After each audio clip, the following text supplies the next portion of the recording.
It is Ryan here, and I have a question for you. What do you do when you win? Like, are you a fist pumper, a woohooer, a hand clapper, a high fiver? I kind of like the high five, but if you want to hone in on those winning moves, check out Chumba Casino. At ChumbaCasino.com, choose from hundreds of social casino style games for your chance to redeem serious cash prizes. There are new game releases weekly, plus free daily bonuses. So don't wait. Start having the most fun ever at ChumbaCasino.com. No purchase necessary. VGW Group. Void where prohibited by law. See terms and conditions. 18+. Hello and welcome to the Paddock and The Pavilion with Stephen Wallace. In each show, Stephen will interview someone connected to the world of horse racing or cricket. Hello everyone. On today's podcast, we're going to look back at the Women's Under-19 T20 World Cup with England's Emma Marlow, with a few extra guests from England, Scotland and the United States. Hello, Emma. Hello, thank you for having me on again. Well, great to speak to you again on the show after the World Cup. Are you missing the sunshine? Yes, most definitely. The 5-10 degrees isn't quite cutting it compared to 30 odd in South Africa, but yeah, just starting to get used to it again. Well, you look like you've got a bit of a suntan. Have you put all the suntan cream away then? Yeah, that won't be needed for a while, unfortunately. I think you're right there.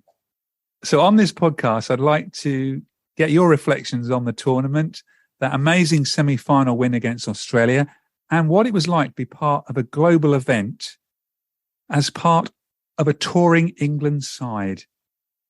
Firstly, though, what was it like to put on an England shirt against Pakistan? Yeah, it was pretty amazing. It's quite surreal, really. I feel like you don't, until you actually sit there, you're getting your match shirt on, you're putting the cap on, and you don't quite realise what it is, what sort of big achievement it is. And I guess it was nice to just sort of, you take a second, I guess, appreciate that and all the hard work that's gone into it. Yeah, it was a pretty amazing moment. Yeah, when you first started hitting a bat and ball, the thought of playing for England.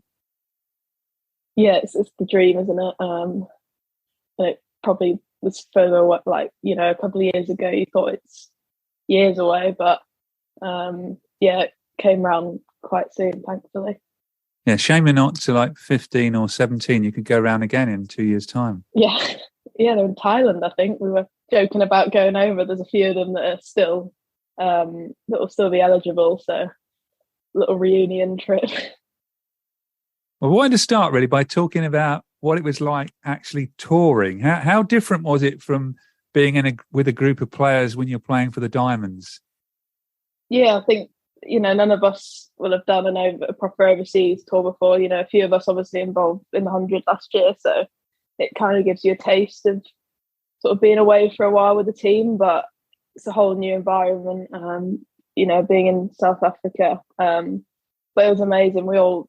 Everyone got on so well. It was an amazing team to be a part of. So the stuff away from cricket as well was amazing. Tick off bucket list item and going on safari. Yeah, it was an amazing tour. You must have got up early for the safari. Well, no, we didn't actually. It was all right, to be fair.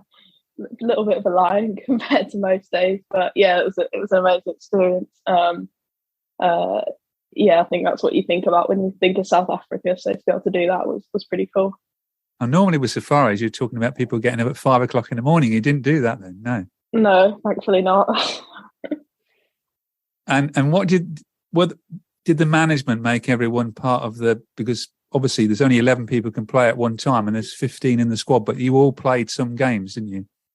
Yeah, no, everyone got game time. So yeah, it was, for everyone to be able to go out there and get an England cap was amazing. And did you get much chance to see your dad?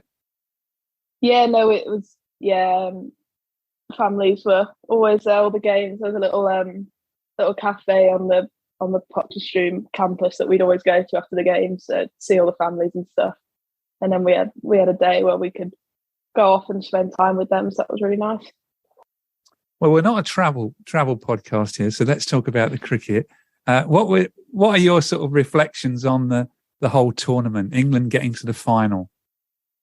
Yeah, I think it's a tough one. Obviously, we'd wanted to go all the way. Like, naturally, that was what we set out to do, and lift that trophy. But it wasn't to be. I think, we played some pretty good cricket, and we battled in that semi-final, especially.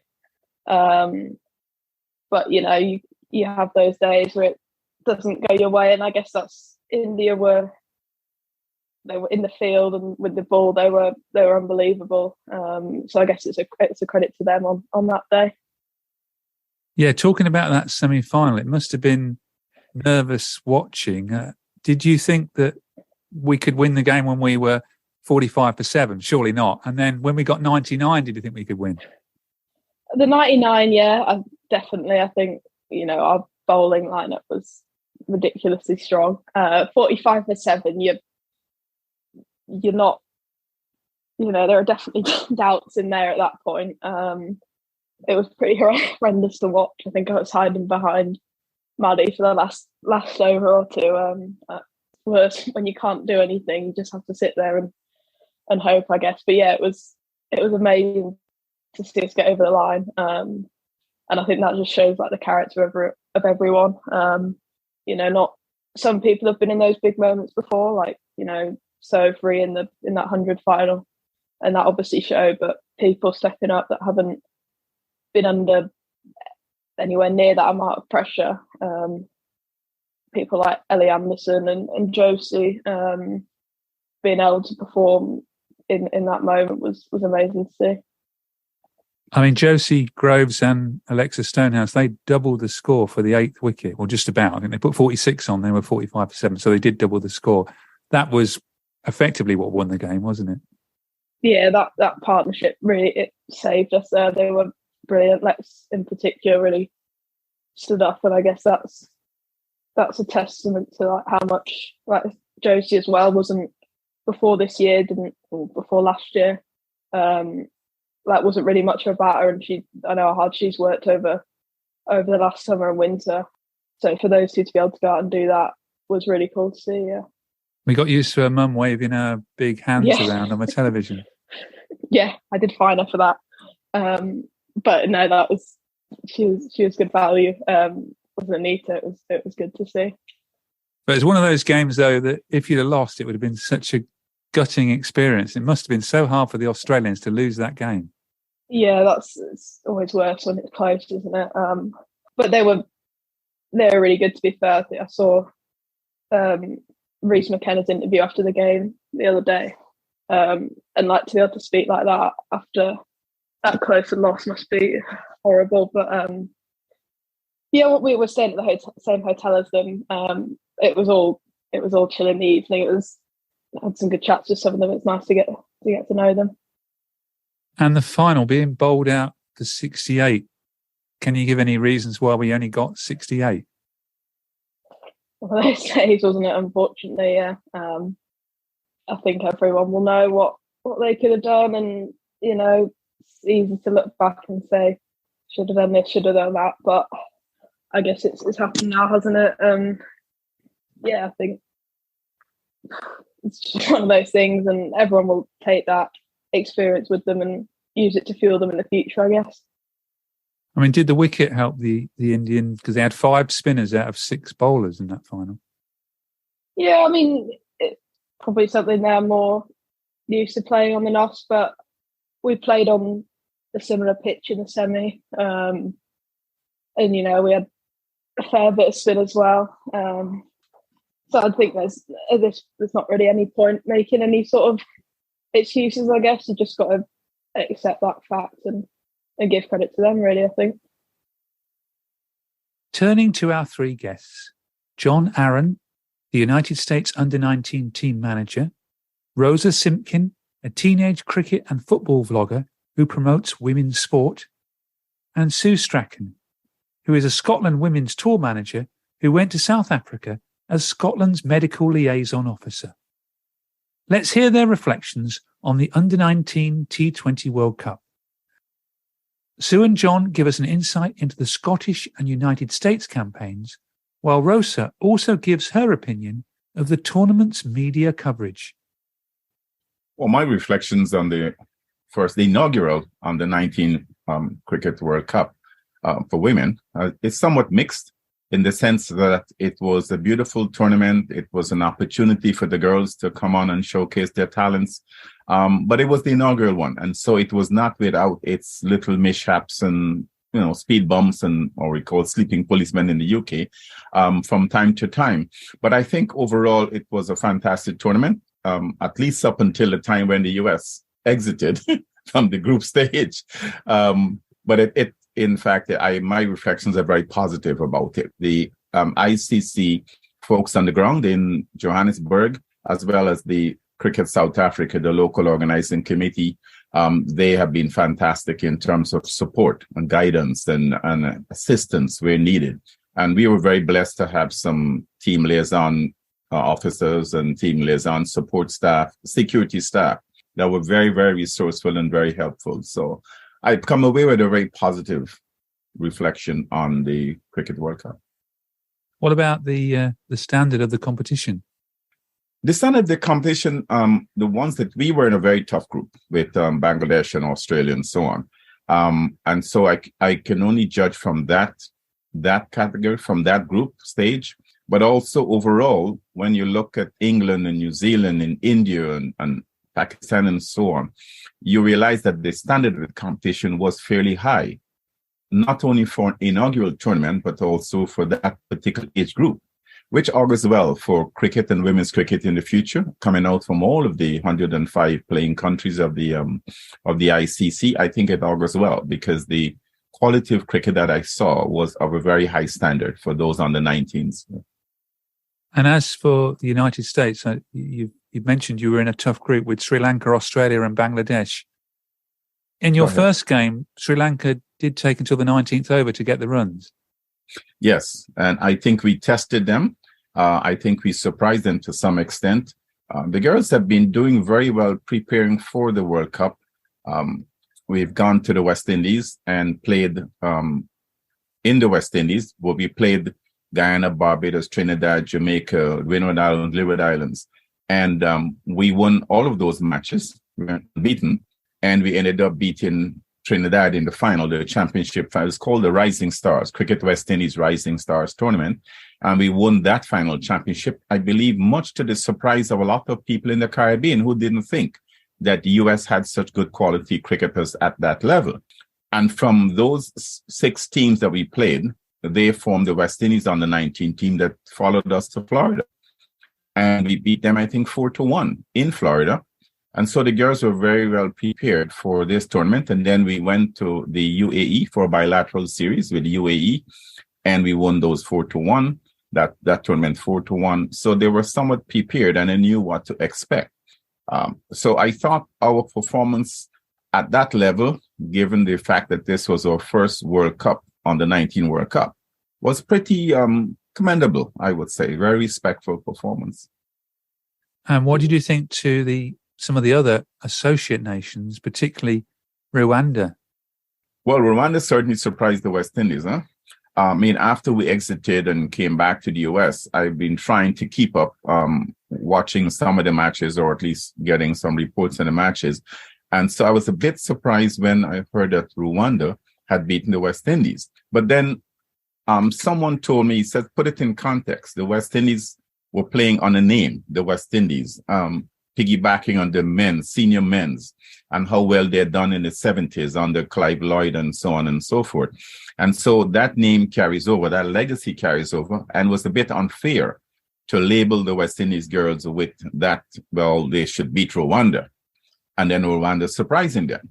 You have to think of them being at on the 19 level, all struggling to make a name for themselves, to hold on to their spots in the team. And so from that perspective, it was a balanced team. Rwanda and the West Indies, they're probably the same developmental level. So it wasn't surprising to me that Rwanda might have beaten the West Indies. The US had beaten them, and the US had not been playing cricket as long as the West Indies have been playing, for sure. So I think it was a little unfair to the 19 West Indies girls to say, well, oh, you got beaten by Rwanda. No, you got beaten by just another team. And how much will the event help grow junior cricket or cricket in the United States? Well, hopefully it will help grow because the USA Cricket Board has a pathway for girls and women's cricket. And so girls can now see themselves on a pathway. And with the proliferation, or we're getting there anyway, of women's cricket leagues around the world, franchise leagues around the world, like the BBL and the Fair Breaks and all of that. And now the IPL is bringing in a women's league. Those are opportunities that the girls will see on the horizon and will probably say, oh, well, I can make it as a cricketer. It's not a dead end anymore.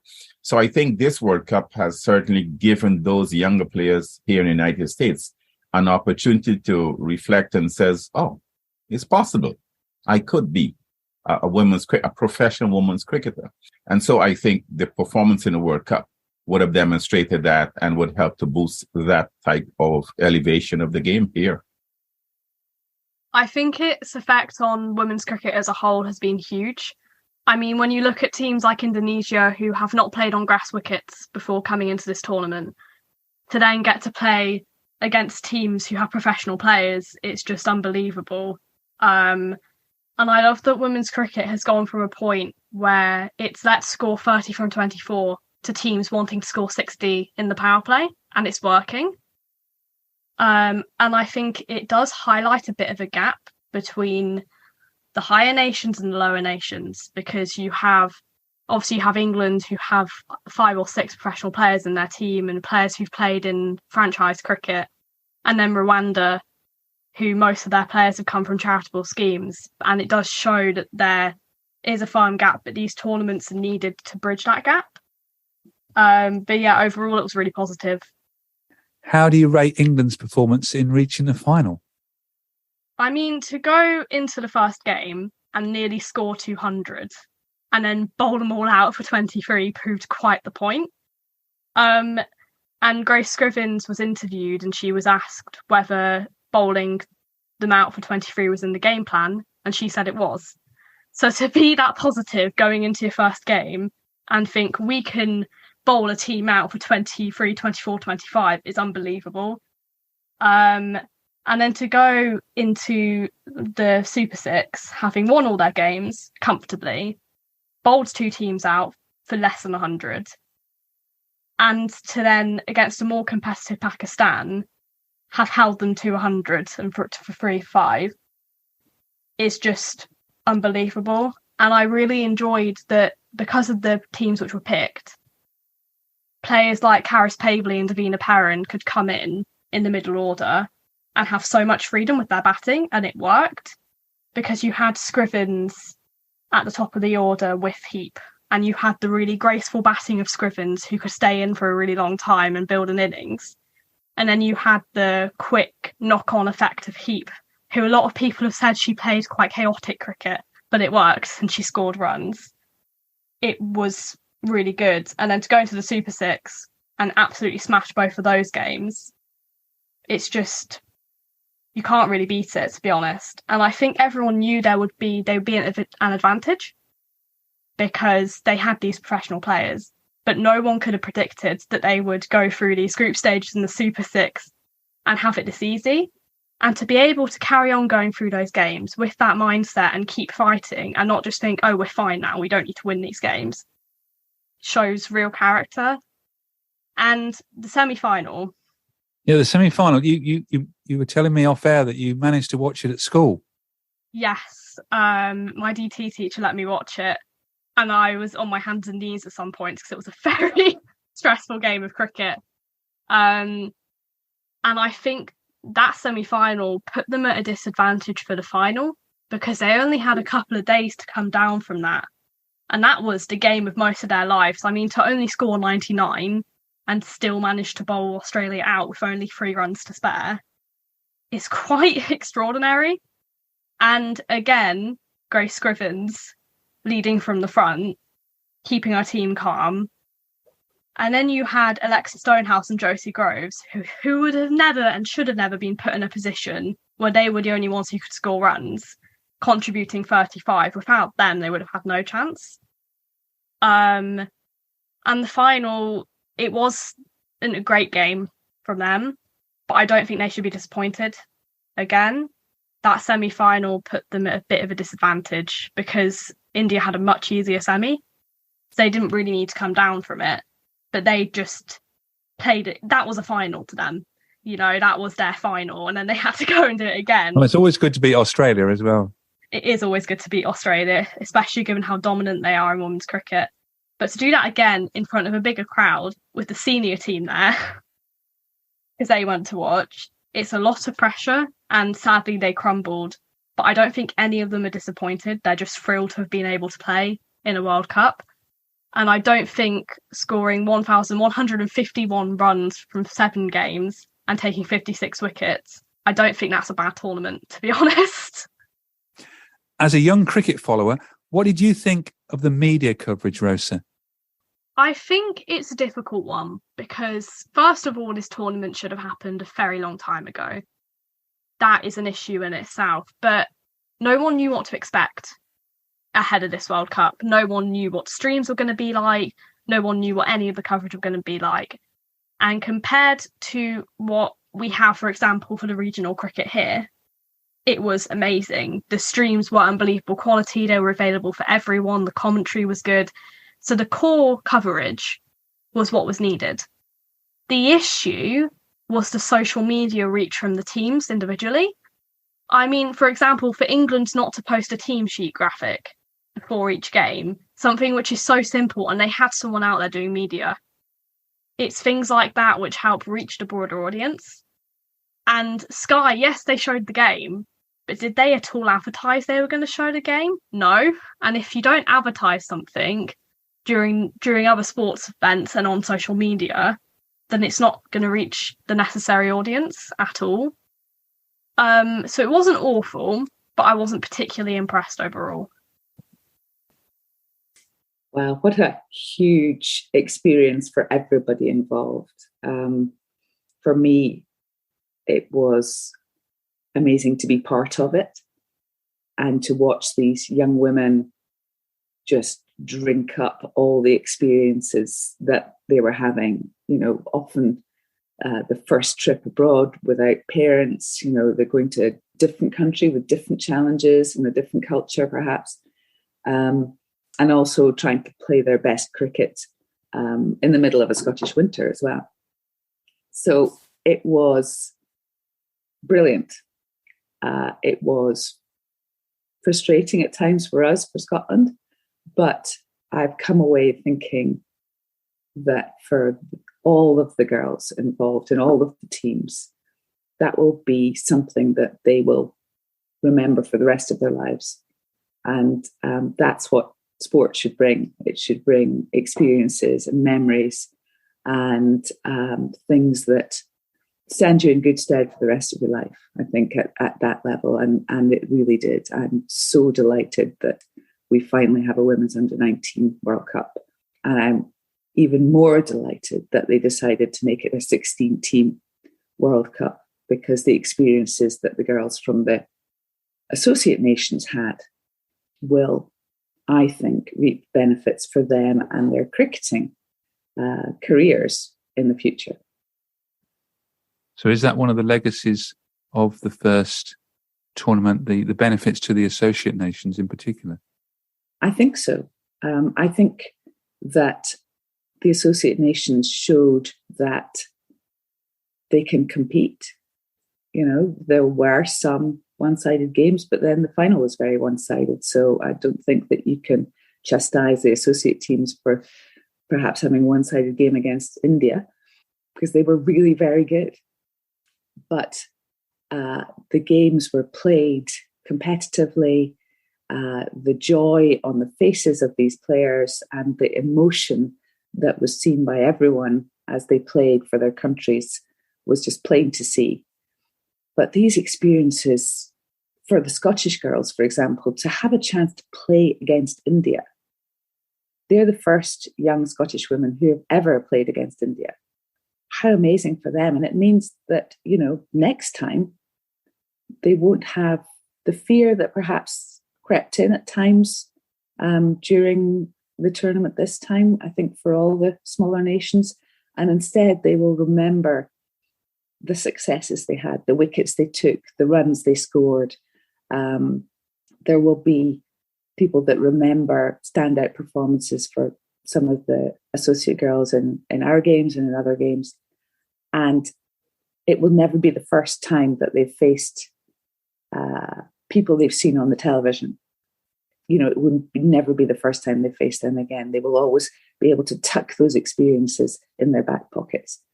But for under 19 girls from all over the world to come together and compete in their sport, even if you don't get through to the second stage,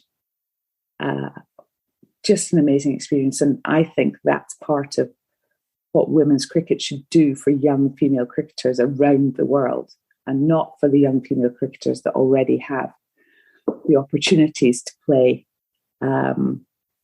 with professional sides in, for example, the 100 or the Rachel Hayhoe Flint or the Charlotte Edwards Trophy in England, and similar opportunities elsewhere. The girls in the associate nations don't have those opportunities generally. And so this World Cup is absolutely massive for associate teams particularly. And for the better funded, better supported female cricketing nations, I think it was proof of concept. It showed that the better structure that you have and the better support your young female athletes have, the more resilient they are at competition in a World Cup, and the deeper your squads are. So it's proof of concept. It tells us what many of us knew already, but it's very stark reality that actually, if you invest in the women's game, then your young cricketers, your young female cricketers will be stronger and better, and your teams will perform better and get better results. Judy was boring. Hello. Then Judy discovered ChumbaCasino.com. It's my little escape. Now Judy's the life of the party. Oh, baby, mama's bringing home the bacon. Whoa, take it easy, Judy. The Chumba life is for everybody. So go to ChumbaCasino.com and play over 100 casino-style games. Join today and play for free for your chance to redeem some serious prizes. ChumbaCasino.com. No purchase necessary. Void where prohibited by law. 18 plus terms and conditions apply. See website for details. And in the tournament, I thought the associate nations added a lot to the event. Yeah, it was amazing to see. We had a rest day on one of the weekends, and we went to see the West Indies Rwanda game in person. So that was really cool to see. The Rwanda fans were brilliant, and to see that sort of, Rwanda's cricketing histories. And I think we were really up about it. They've literally started playing in 2000 or something.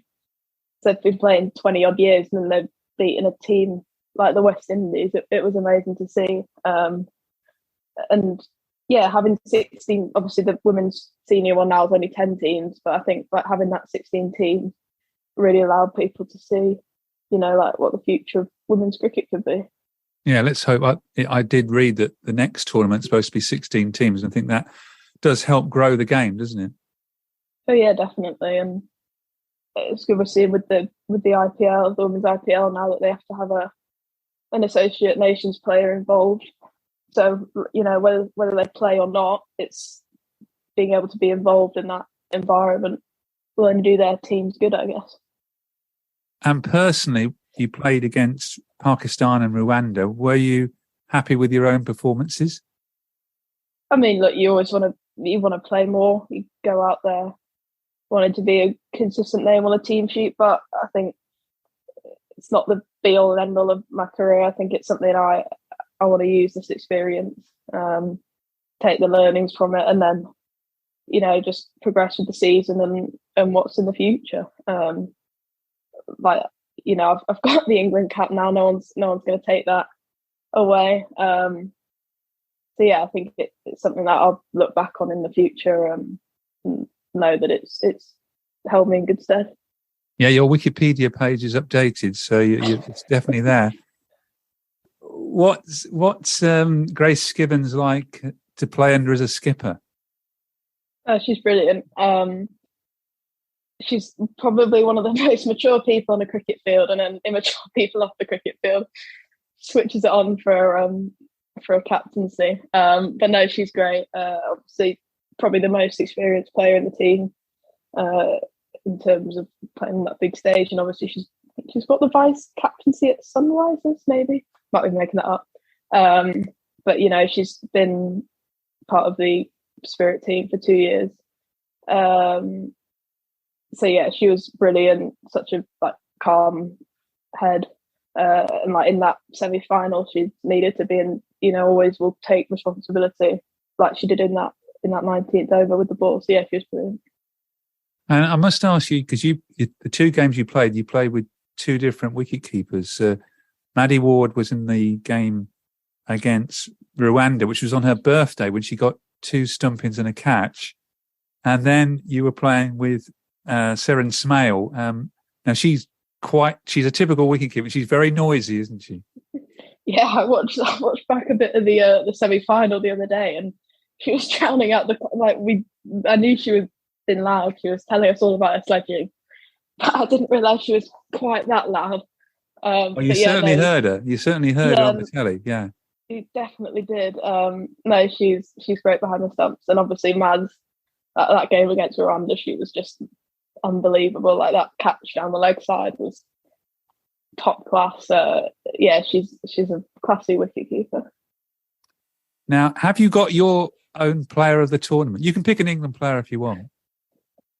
It's tricky because I think I've not watched enough of you catch bits of different games. I mean, obviously Scribbs is the sort of first player that comes to mind.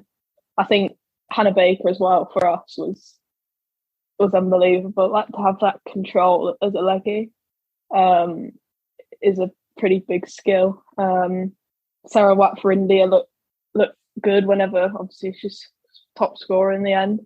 And I think when we played Australia, Illingworth and Clark opening the bowling, I thought they were brilliant. Like Illingworth bowling 70 plus clicks. She's quite small as well, so it's impressive. And then Clark looked very handy, nipping it both ways. So yeah, they both look promising. Yeah, Maggie Clark's only 15, so she's got potentially 2 more competitions even to play in. Yeah, that's quite a scary thought, is that? Yeah, no, she was so skillful, being able to swing it in away and using the pitch that didn't have much sort of bounce or carry in it, but they managed to get a lot out of it. And when I was watching the semi-final, Illingworth opening the bowling really didn't ring true for especially for someone from Yorkshire opening the bowling for Australia. Yeah, she was brilliant. It was pretty big history with that surname to live up to. But yeah, she bowled absolute wheels. It's one of those actions that sort of slingy. And just manages to sling it down at probably 10 miles an hour quicker than we've faced all tournament. So that was really impressive. Who was your player of the tournament? You can include Catherine Fraser if you like. It's absolutely got to be Catherine Fraser. I knew she would be amazing, but she never disappoints.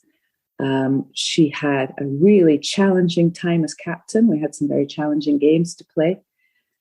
She managed the captaincy at the same time as performing every single game we played. She took 9 wickets in 3 matches. And I think probably should have been on the leading wicket takers slide on Twitter from the ICC, because she had the same number of wickets, I think, as Grace Scrivens had, who was on there. But Catherine Fraser did it in 3 matches, not 7 matches. She had a match-winning knock against the USA, but she was just superb the whole way through.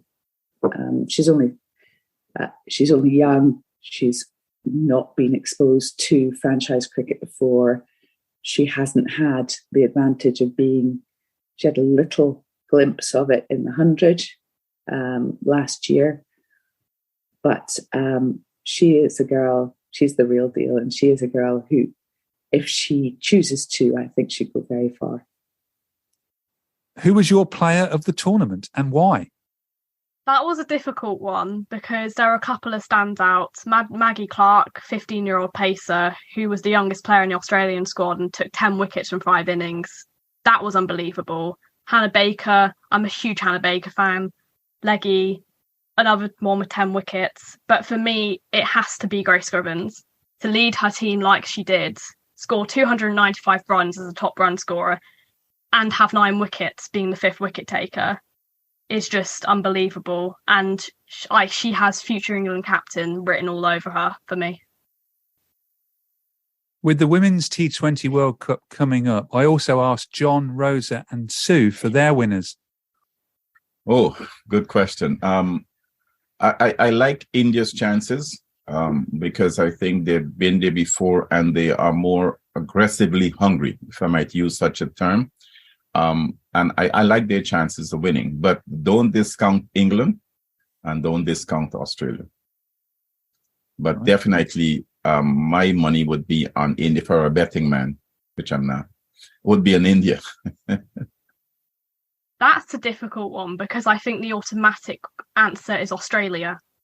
But for me, I don't think Australia are going to get it this time. I think the host nation are always a good one to look out for because you never know what's going to happen when they're playing in front of their fans, especially in T20 cricket. But for me, it's between South Africa, India and England. Those are my 3. I think Australia will crumble early on this time. Well, hopefully, women's cricket will be the first winner. Hopefully, it will showcase the growth of the women's game. Hopefully, it will be broadcast in a way that is accessible to as many people as possible. And if that's the case, then women's cricket will be the winner. I think it's very hard to see past Australia. They have incredible strength and depth. And they also seem to have a joy about their playing. And I love that. I love to see that. I think England could be brilliant. They seem to have been a little patchy. It'll be interesting to see if they can put it together every game. I think New Zealand are always exciting. You never know what you're going to get, and they've got some great players in the New Zealand team, and they always do better than expected for such a small nation. I think we'll see standout performances within the other teams. I'm obviously hoping that Ireland, as our neighbours, do really well, despite the fact they beat us in the qualifiers to qualify. It'll be interesting to see if the spinners dominate the bowling as they did in the Under-19s World Cup. It was very much spin to win in the Under-19s World Cup. So it'll be interesting to see if that's the same on the pitches that they play on for the Senior World Cup. But I hope it's just a brilliant event that showcases women's cricket and that is seen across the world. What are your thoughts on the tournament between the 10th and the 26th of February in South Africa? Yeah, I can't wait for it. Shame I can't still be out there in the sun watching it. Instead, I'm going to have to turn the TV on. But yeah, I think we've obviously just seen Australia lose to Ireland in a warm-up game. Whether that'll say much, usually don't look too much into a warm-up game, but it's a massive thing for Ireland. But yeah, it'll be interesting to see if anyone can topple Australia. I think England probably have the best shot at doing that. India, if they can sort their batting lineup out, could be dangerous. But I think it's going to be a tough task for anyone to beat the Aussies. Obviously, hopefully we can do so, and I think we've got a good chance. Some of the youngsters coming in, and Dunkley looks in unbelievable form in those couple of warm-up games. So yeah, it'll be exciting to see what happens. So there's no way you could manage to keep out there for another 2 or 3 weeks, and you had to come home. If only. It would have been lovely. Unfortunately not. Got to get back to training. That's what I was going to say. Are you back now indoor nets? Certainly not outdoor yet. I am back in tomorrow, so I've had a week or two off, just to chill after a pretty intense month. So yeah, back in with diamonds. So yeah, looking forward to that. And then season starts soon, doesn't it? So yeah, that'll be something to look forward to. So where do you go for nets? Yeah, we train at Headingley. So yeah, it's pretty nice. So they're good size nets as well. Yeah, no, it's good facilities there. Not that you've got a long run up, but no, quite hot in the indoor centre, which now I'll be adapted to. It's fine. And when then do you start to? When's your first game for the Diamonds? I think we're 22nd of April. We play Storm up at Headingley, first 50 over game. So yeah, it's pretty soon. I mean, a couple of months. April feels very early to be playing outdoor cricket. But yeah, no, it should be good. Well, it was a big summer of cricket for the women and the men this summer. Can the women bring those Ashes back? The first test, well, the sole test match starts on the 22nd of June at Trent Bridge. Do you think England can win the Ashes? Hopefully. I need to get my tickets sorted for that. I think we'll get a good inclination from what happens in this World Cup, I think. They'll probably end up playing each other in the semis or the finals, if all goes to plan. But yeah, it'll be interesting. Obviously, the home Ashes, so I don't think it can get much worse than what happened last January. So yeah, I think they'll be looking to fight back and hopefully reclaim them. And I think, we've got the players to do just that. So yeah, it'll be a really good watch, hopefully. Just like, and we've got a 5-day test as well this year, which hopefully will mean a result either way. Yeah, God, there's not been a result for a while, has there? It probably won't last 5 days now, will it? Now that they've added it on, but yeah, I mean, if it's as exciting as the last test, then we're in for a pretty good game. Well, thank you again, Emma, for joining me on the Paddock and the Pavilion. Also, special thanks to Rosa Simkin, Sue Strachan and John Aaron for dropping in on the podcast. And best of luck for the new season. Will you be in the draft as well for the 100? Yeah, potentially to be decided. But yeah, that'll be an interesting one to see how that works. And the IPL one, I'm not in that, but that'll be interesting to see what happens there. So yeah, looking forward to that. No, Women's Premier League, get it right. Sorry, yeah. Yeah. Sorry, we're off branding there. We could be in big trouble. But no, that's obviously something though that in the future is a big incentive for any young women cricketer, really. Oh yeah, absolutely. I mean, it's the amount of money that's gone into that deal is unbelievable. Like, it's a huge step for the game. I think it's like the second most money that's gone into a deal or something behind the men's IPL. So yeah, that'll be a huge step forward, and it'll be amazing to see. Hopefully, it'll be a really good comp that just continues to drive the game forward. Well, I'm sure the under-19 Women's World Cup will drive the game forward.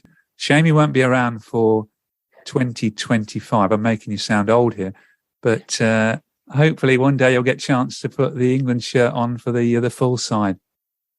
Yeah, absolutely. That's the aim now, I think. And yeah, looking forward to watching the next one. I think it was the fact that was the first one. It seems a bit mad that it's not been a thing in the past. But yeah, like just the amount of players that we've seen come out of that, and obviously you mentioned the Associate Nation stuff. Yeah, it's been great for the women's game. Yeah, and you think it's going to leave a real legacy for the women's game having this under-19 tournament? Yeah, I hope so. Yeah, hopefully we can inspire more people to play. There were loads of kids at the games, at the grounds, which was really cool to see. So yeah, hopefully it'll drive the game forward and get more people involved. Well, thanks again for joining me, and good luck for the summer of 2023. Thank you very much. Thanks for having me. Thank you for listening to the Paddock and the Pavilion.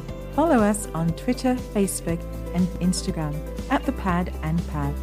Don't forget, if you like the show, please do leave us a rating and review. Sports Social Podcast Network. Okay, round 2. Name something that's not boring. A laundry? Ooh, a book club. Computer solitaire, huh? Ah, oh, sorry, we were looking for Chumba Casino. That's right, ChumbaCasino.com has over 100 casino-style games. Join today and play for free for your chance to redeem some serious prizes. ChumbaCasino.com. No purchase necessary. Void where prohibited by law. 18+ terms and conditions apply. See website for details.